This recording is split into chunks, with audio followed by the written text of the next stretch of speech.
Rev up your engine!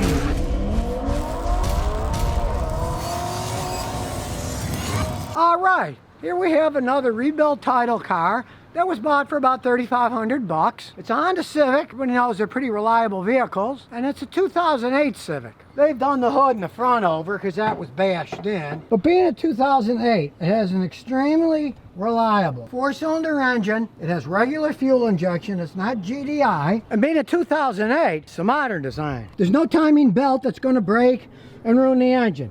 It's a timing chain. Generally, it lasts as long as the engines do on these. As we go inside, got 169,000 miles on it. And this one has an ultra-reliable 5-speed Honda automatic transmission. But this particular Civic has a rebuilt title. So we're going to go through it with a fine-tooth comb. Now, he bought it from a guy who fixed it and resold it, and the side was smashed in. So that's good. The front could do a lot of damage to either the suspension or the AC and all that. But since some of these had AC problems, we're going to check that first. Start it up. With the AC on, close the door. And it's working so good, he actually blended some heat with it. But I'm going to put it on full blast because I'm hot. And it's blowing plenty cold. Now as a tip, you want to listen to the AC on and then turn it off. And you can see it still sounds about the same. You get a little valve clatter. So basically the only thing this needs is, it needs the valves adjusted. Realize, Hondas aren't like Toyotas that generally hardly ever need adjusting because they got solid cams on stainless steel shims that don't really wear, or many other cars that use hydraulic lifters that adjust themselves. These have plain old rocker arms with bolts and nuts, and you gotta adjust them every once in a while. With 168, I can tell by the sound of this engine it's never been touched. So it's a good idea to get the valves adjusted. It's not a deal breaker, but it's something you need to do in Hondas. Not that often. If you adjusted them now, you could probably go another 60, 80,000 miles before you needed to adjust them again. Since the car was wrecked, it's imperative with rebuilt title that you get a high-level scan tool to really analyze these things. Short-term fuel trim, it's subtracting a little, that's nothing. Long-term, it's subtracting a little, it's running a little rich. A lot of that can be with the valves needed adjustment. Full network scan, take a while. But with a car that's got a rebuilt title, there are so many things that could go wrong.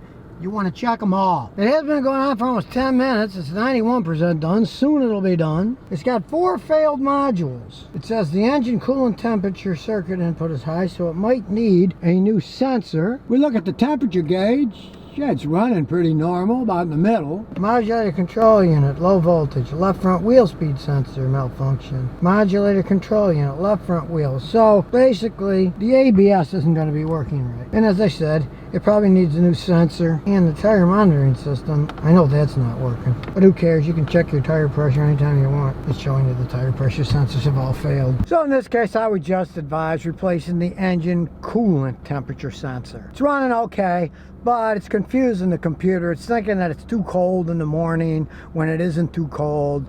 It's not that big of a deal. We'll shut it off and I'll show you where it is. Go to the engine here where the thermostat is, and if you look down inside, there's the sensor. It just plugs in. You take this off, do it when the engine's cold, and just go and buy an ECT sensor. Now, you don't want to buy a generic one made in China. Just get the original equipment, Honda. They're not that expensive and it's going to work correctly. So other than the tire pressure monitoring system being kaput, and who cares? Tire gauges don't cost much. Let's take it for a spin. You're looking at these. You want to test the transmission out closely. Certainly idles smoothly enough. Smooth shift, at least at low speeds. I can hear that probably needs the passenger rear wheel bearing. It was hitting the side. I can hear a little bit of a hum. Ooh, ooh, ooh. That means that the wheel bearing is somewhat worn. It can still go a ways, but it's wearing. When they're wrecked, you always want to check for worn bearings.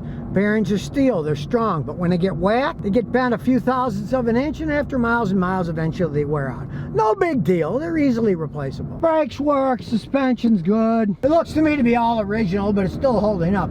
These are light cars, so they don't wear things out all that much. Now, we saw it shifted good at lower speeds, so let's take it on high speeds and see what happens. Step on the gas. Not a rocket, but at high speeds, it's still shifting quite well. It's not jerking, gets into gears. And of course, it's an older Honda Civic. You hear a lot of noise. They're not insulated all that well. And it bounces around. It's a little bitty car. And since it was wrecked, you know, the suspension is never going to be absolutely perfect. It tracks straight enough. I got my hand off the wheel, and it goes straight enough. It just pulls a little to the right, which is the way the road drains anyway. So, and then when you step on passing gear, it downshifts, and it goes away. No particular problems. The engine's in immaculate shape, which is typical for Hondas. If you don't mind a noisy car that's got kind of slow acceleration to begin with, but once the VTEC kicks in and you got the revs up 4,000 RPMs, then it's zippy enough to have a little bit of fun. But all in all, considering that it's the kid's first car and they paid $3,500 for it, I'd say they got a fair deal, even though it's got a rebuilt title. Realize both of my sons wrecked the first cars I bought them. One was a Celica, one was a Camry. They wrecked them both. So you don't want to spend too much money, because they're probably going to wreck the thing anyway. And being low to the ground, these are very hard cars to roll over. They're actually, with the airbags, very safe cars. $3,500, even though it's got a rebuilt title on it, it's still a very good car. You can't complain about that. They can run a really long time. It's got the timing chain, not the belt. It's not a modern Honda with GDI injection and turbos that have oil dilution problems. It's a lot simpler, and truthfully, it's a lot better built, especially since it's got the timing chain engine. So now you know a little bit more about Honda Civics, why buying one with a salvage or rebuilt title may not be that bad of an idea if you can see, like him, that it was originally hit on one part and fixed and wasn't in a massive wreck. Because let's face it, you get an old car, they're only worth so much money. And with the price of body work repair going up and up and up, it doesn't take that much to total a car. And body shops are perfectly happy buying them, fixing the body stuff, and then selling them at a profit when they're still mechanically okay. And here's some bonus questions and answers. On 119 says, Nissan Maxima with CVT issues. It's got 107,000 miles. Dealer said I need a new CVT. I had it replaced under the CPO warranty 25,000 miles ago. I brought it in 2 to 3 times before the warranty, saying it wasn't working. They said they can't diagnose it. Nissan said they're not going to do anything. It was a $40,000 car when new. What can I do with Nissan? Dealer wants $8,700 to fix it. You bought the wrong vehicle from the wrong company. They don't give a rat's behind about their customers at Nissan. They do not care about you.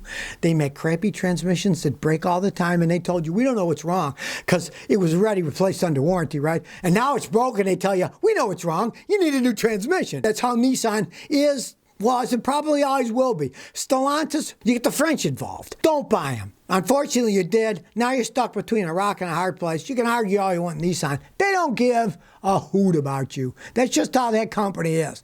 Look at their ex-head, that Gosen guy.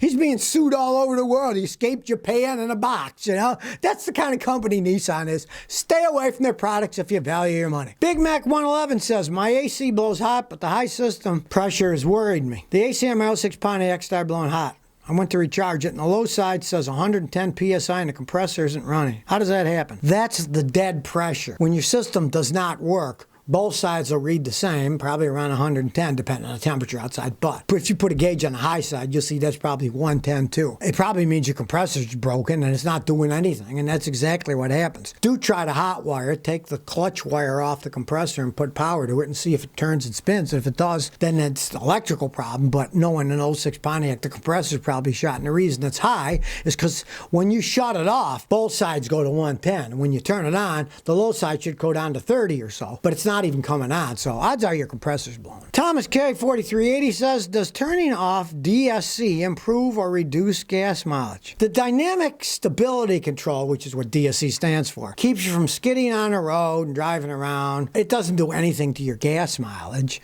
It's for controlling your car so you don't skid off the road. I mean, if you really have to use it and you're driving like a maniac and it has to activate itself, you're going to be getting worse gas mileage because you're driving too fast. It has nothing to do with the dynamic stability control itself. It's just a safety thing to keep you from wrecking the car and yourself by driving too fast and sliding down the road. It tries to slow it down and make it go straight with the ABS system, and by lowering the power the engine puts to the wheels. So if you never want to miss another one of my new car repair videos, remember to ring that bell.